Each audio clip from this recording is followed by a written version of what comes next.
I guess Nintendo really doesn't want people like me to buy their products. Because they're just doing everything that I don't like. Nintendo just changed the user agreement. Something about piracy. So I don't know. Let's get into it. Well, it looks like Nintendo isn't messing around anymore, and it shouldn't surprise anyone considering their stance and how aggressive they are when it comes to emulation or hacking the system, homebrew, their fan game. Great. They're attacking more emulation. Just what we needed. I mean, you name it, Nintendo, they live in the courtroom and they love to attack any of this stuff. And so, hearing about how the EULA or the End User License Agreement... What? Players are making better games, doing better things, doing better services than us? We can't have that. Sue the players. Lawfare against the people.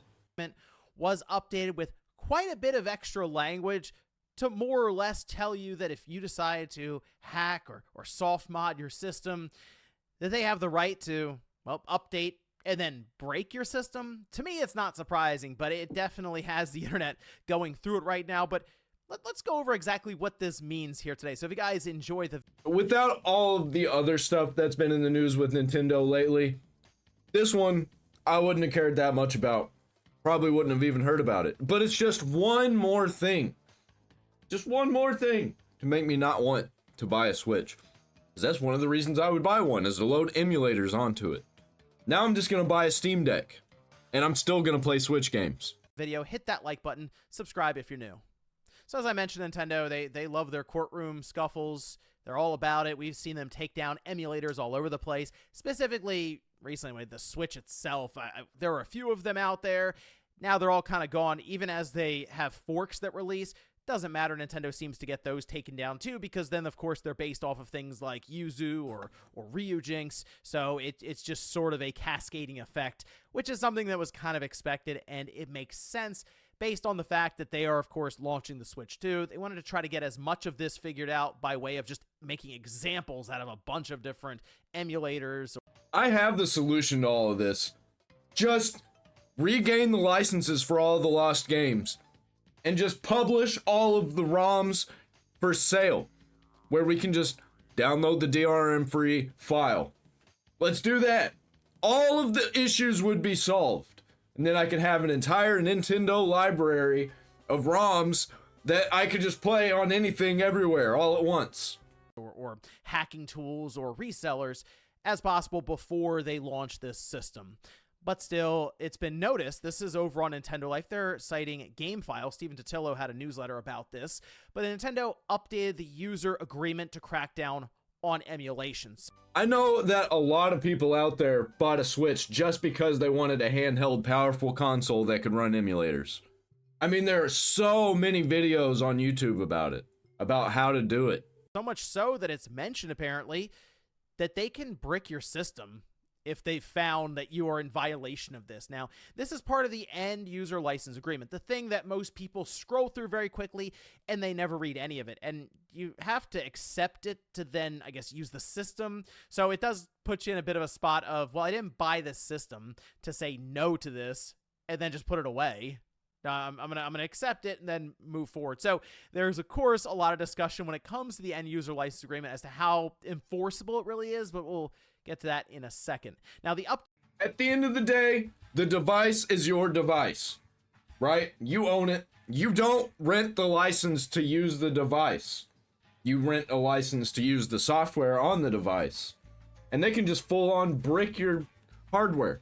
That's ridiculous. Updated version, you can see, as Nintendo Life has the comparison here, much larger than what we originally had. The updated version says, without limitation, you agree that you may not A, publish, copy, modify, reverse engineer, lease, rent, decompile, it's an interesting one, disassemble, distribute, offer for sale, or create derivative works of any portion of the Nintendo account services. B, bypass, modify, decrypt, defeat, tamper with, or otherwise circumvent any of the functions or protections of the Nintendo account services, including through the use of any hardware or software that would cause Nintendo account services to operate other than in accordance with its documentation and intended use. see, obtain, install, or use any unauthorized copies of Nintendo account services, or exploit Nintendo account services in any manner other than to use them in accordance with the applicable documentation and intended use in each case, without Nintendo's written consent or expressed authorization, or other unless otherwise expressly permitted by applicable law. You acknowledge that if you fail to comply with the foregoing restrictions, Nintendo may render the Nintendo account services and or applicable Nintendo device permanently unusable in whole or in part. So you can't do whatever you want with the thing that you bought. I mean, I can understand not tampering with the software on it, but bricking the whole device is an insane move and it should not be allowed. Again, its language is very aggressive about the hardware you just bought. All right, so you look at that and you go, hold on a minute. I get that account services. This has gone on forever. Basically, since the advent, we'll say, on consoles of Xbox Live, there's always been some sort of language in there that's like, hey, can I put different software on it? Can I replace the Nintendo software with like Linux or something, or like Windows? Is that a thing I'm able to do? Drop down there in the comments if I'm able to do that. If not, then there is no reason for me to get a Switch in the future. Or really any console that's like always online. Cause like, if they can just turn it off and brick your machine, what's to make them not just turn them all off all at once when they get tired of running the service? You're signing up for this. All right, you're becoming part of this network that we have. You're paying us for it, and then in turn, you're getting the services. But if you say turn around and start hacking or cheating on the service to play, I don't know, on Xbox Live, Halo, all right, all of a sudden Warthogs are flying through the sky, or you have auto-aim in Call of Duty or something like that, we're just going to ban you from the service. And, I mean, there are Xbox 360s in droves, I'm sure, that are out there. I've come across... Here's a great example. What if you want to mod your character in Borderlands? Which, by the way, is against the agreement that you have to agree to play Borderlands now, that 2K put on all of the Borderlands games. If you cheat, you get banned. You can't play your game that you bought anymore online at all, which I think is bullshit. You get caught cheating, just get put in a different server with a bunch of cheaters. Simple as that. So if you get caught cheating in Borderlands, modifying your character, you could possibly get your whole Switch bricked just by doing that.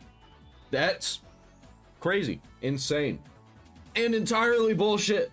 A couple myself, just buying used ones, that the system itself has been completely banned from online use by its unique MAC address or so forth.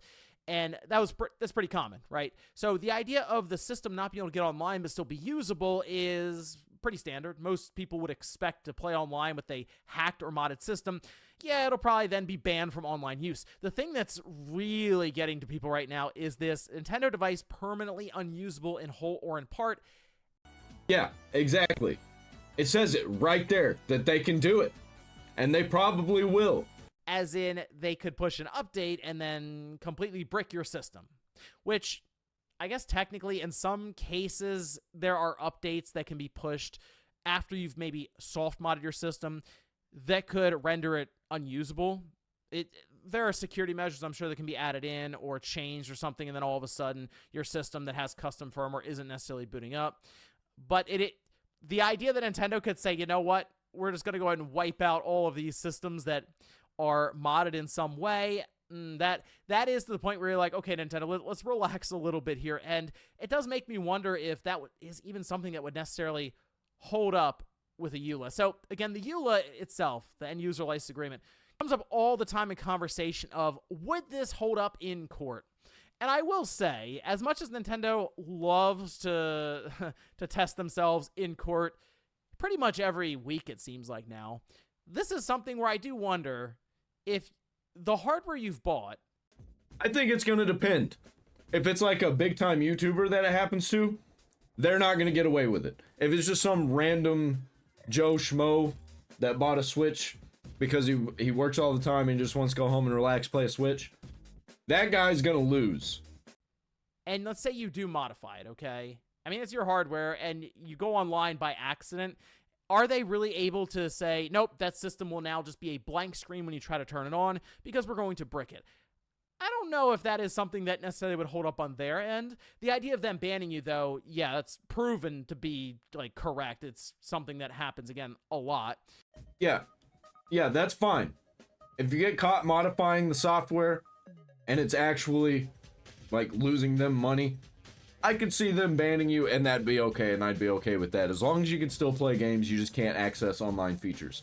The part where it gets me is where they brick the whole system and make it unusable at all. And I wonder, if they brick the system, if the system gets bricked like that, can you just put a different operating system on it? Probably not. But the thing with these end user license agreements, they come under fire because of how overreaching a lot of the language is pretty much across the board, and the fact that none of us really read through any of it is something you look at as, okay, would anyone really take this to court? That's usually what the big company who writes these out and makes you press A over and over again, scroll all the way through not reading it to get past it to use your nice new system or your nice new game are relying on. It's like, yeah, but are you really going to go to court and spend tens of thousands of dollars to fight back against this when it's a system that's worth hundreds of dollars? Most people are not going to do that. There are some out there that'll do it just on principle. If it happened to me, I'd probably seek out ways to do it. If it happened to a YouTuber besides me, probably the same. They're at least going to put them on blast.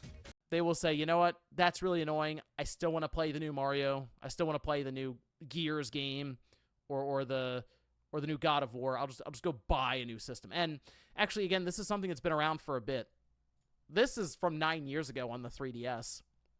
And this was during a system update that was pushed. It says after the system is updated, any existing or future unauthorized technical modification of the hardware or software of your system or the use of an unauthorized device in connection with your system will render the system permanently unplayable and result in removal of unauthorized content.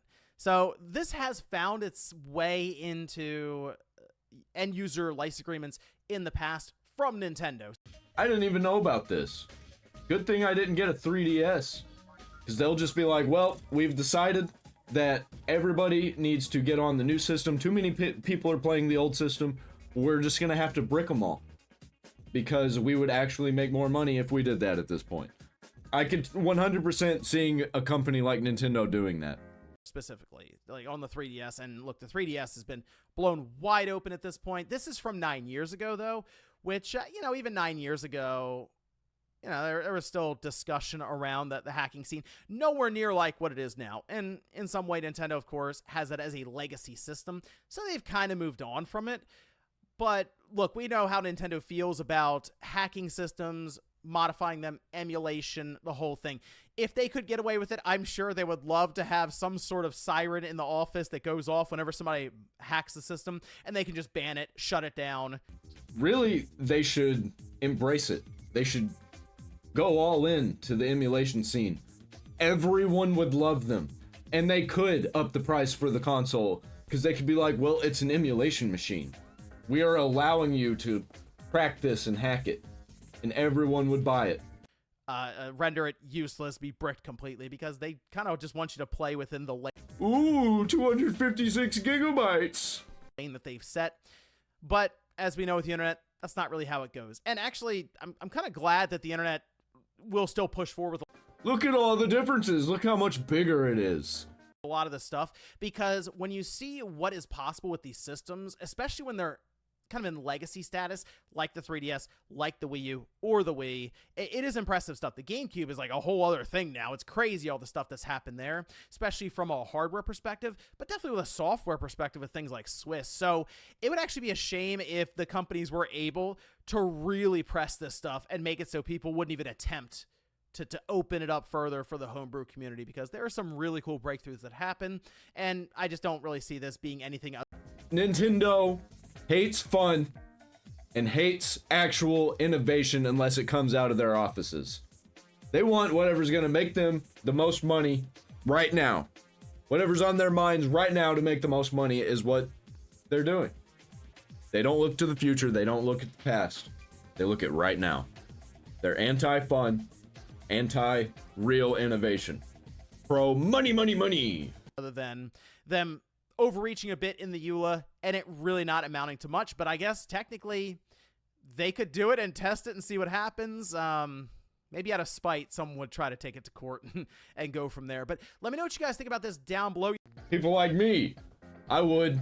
Anybody that's bigger than me on social media, they would too. Let's try it, Nintendo. You think this is more or less just kind of the scare tactic, overreaching EULA that most people will never read anyway, and most of us weren't even aware that these changes were made in the first place? Or do you think Nintendo is ever actually serious about the idea of going out and... These companies need to be careful with these slipping things they don't expect people to read into their end user license agreements, because there's always going to be random YouTubers, random journalists that are going to talk about it. They're going to be like, hey, look at this weird, gross thing that this company did. And then people like me are going to watch it and be like, what the fuck? Bricking people's systems, say, if the Switch 2 was blown wide open. You imagine waking up like a year into your Switch 2's lifespan and a big mod comes out from a paperclip being in the side of it. You decide to try it out, and then the next day it's bricked. That would be, that'd be a wild day online. Thanks, guys, for watching, and I'll see you next time. You can't hate Nintendo enough, man. They're just a disgusting, bureaucratic corporation. Money-hungry, anti-fun. The only reason they're into fun is because fun makes money. That's all for this video. Buy a t-shirt down there in the description. I'm out.